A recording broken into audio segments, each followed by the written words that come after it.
This week on Supercars Talk, I preview the ITM Auckland SuperSprint.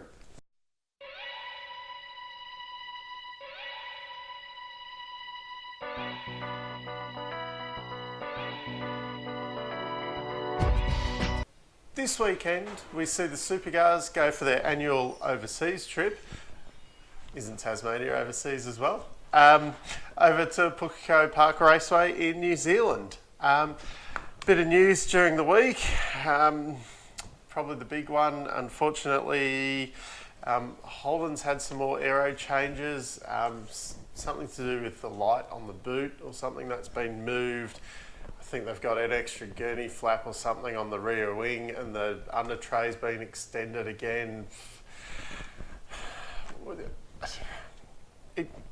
It's hard being a fan at the moment. You know, you see the results on track, and you know this has happened many times before. But you know, in this year we see one Mustang being Scotty up front, and then realistically, okay, yeah, you know, Tickford's doing quite well, but it's not like it's six Mustangs blazing away into the distance. You know, it's one Mustang kind of in the distance, and then you know there's a bit of a battle there.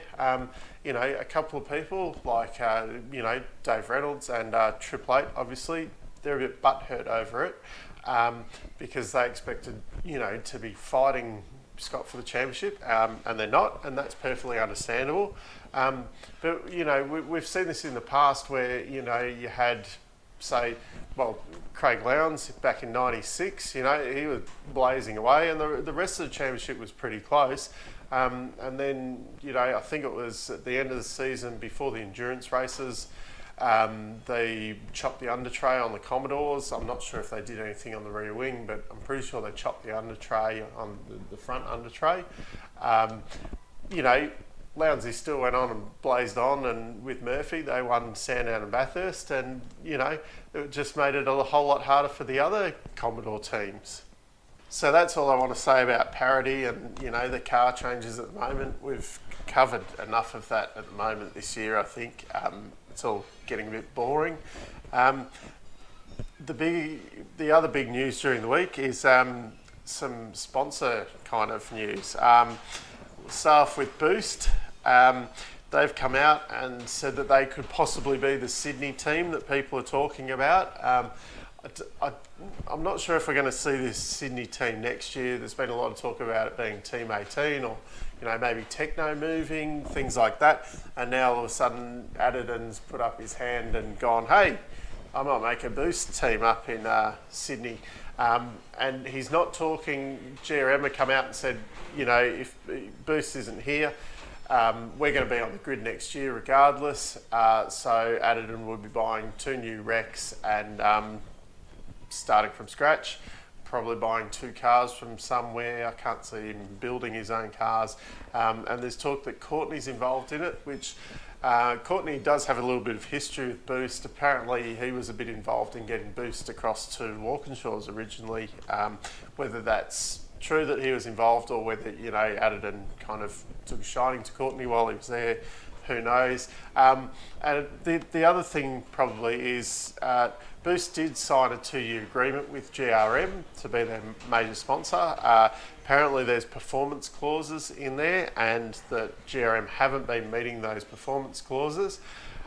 There's a bit of a here as well, you know, Boost wanted Richie as a driver, okay, and Jimmy Golding, you know, came with GRM, but you could maybe argue that if they'd kept on Garth Tander, that the results might have meted those performance clauses, but because they specified having Richie, and then, you know, with him being injured, and you know, Caruso and Pither coming in taking drives and things like that, you know, that's all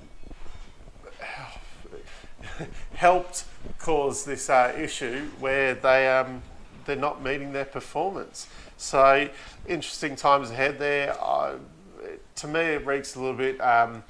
This Peter Adderton and this Boost thing seems to be a bit like, oh, I want my name in the spotlight and things like that, and that's partly why he employed Richie, because he wanted a driver that, you know, got out there and got their face on TV and things like that.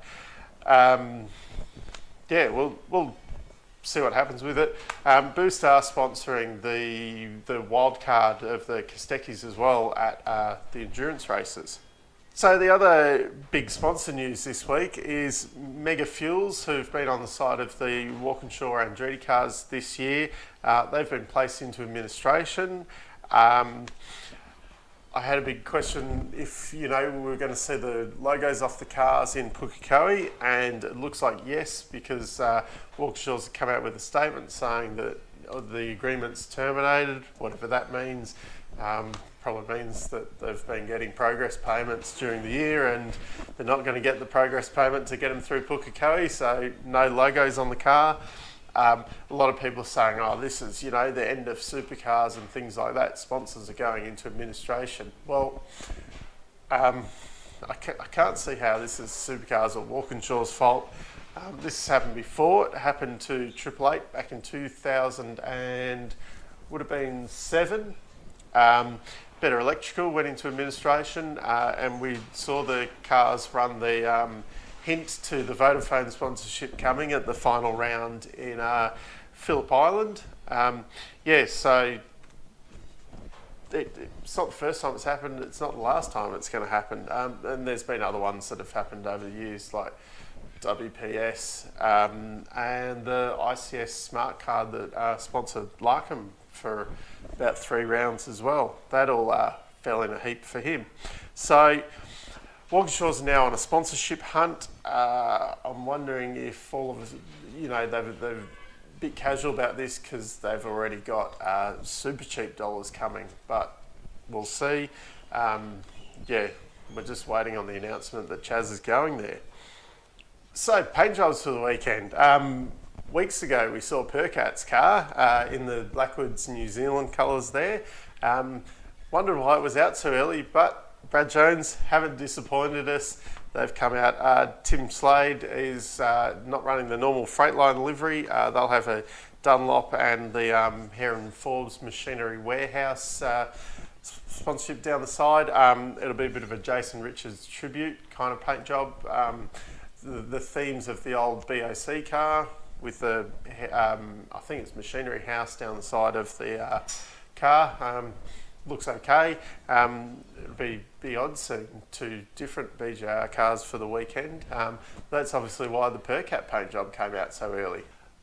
Over the weekend, it's a fairly normal super sprint format. Friday, we've got the 2 practice sessions. Saturday, we have practice, then just a normal 20-minute qualifying session. That'll be good to watch on a nice small track. And then we have race 23, which is 70 laps. Sunday, we just have the 20-minute qualifying and then top 10 shootout. Now, I can understand why places, like Darwin and Townsville and Pukekohe, they want their top 10 shootouts because, they feel it's a bit of a special event. To me, the top 10 shootout is a Bathurst thing, and potentially beforehand a Sandown thing, which they've got those weird qualifying races now. To me, the top 10 should just be for those big endurance races. Anyway, we've got a top 10 shootout on Sunday, and then race 24 is another 70 laps. Last year, the results were pretty much what we saw at most rounds last year. It was a kind of Scott McLaughlin and Triple Eight party. Saturday we saw Van Gisbergen win from McLaughlin, then Chaz Reynolds win cup in 5th. Sunday was Scott turned the tables and won from Shane Van Gisbergen. And then we had Whincup and Lowndes, and then it was Reynolds and Chaz Mostert following it up, all the kind of normal guys that we see up the front. Probably going to see the same thing this year. If these Holden Aero tweaks make a big difference, we're probably going to see Scotty battling it out with the 2 Triple Eight cars, and then back again to having Tickford and Reynolds, the other guys, kind of step back, and Fabian somewhere in the mix somewhere. It was also interesting this round last year. Fabian got himself involved in one of those Fabian incidents with Dave Reynolds, and we actually saw him roll a car over. Didn't do a heap of damage. They got it back out the next day and that, but yeah, it was just one of those Fabian Coulthard incidents. So that's my preview of the ITM Auckland SuperSprint. I'll see you later. Put away your inhibitions, let the beast in you just get loose. We all young, wild and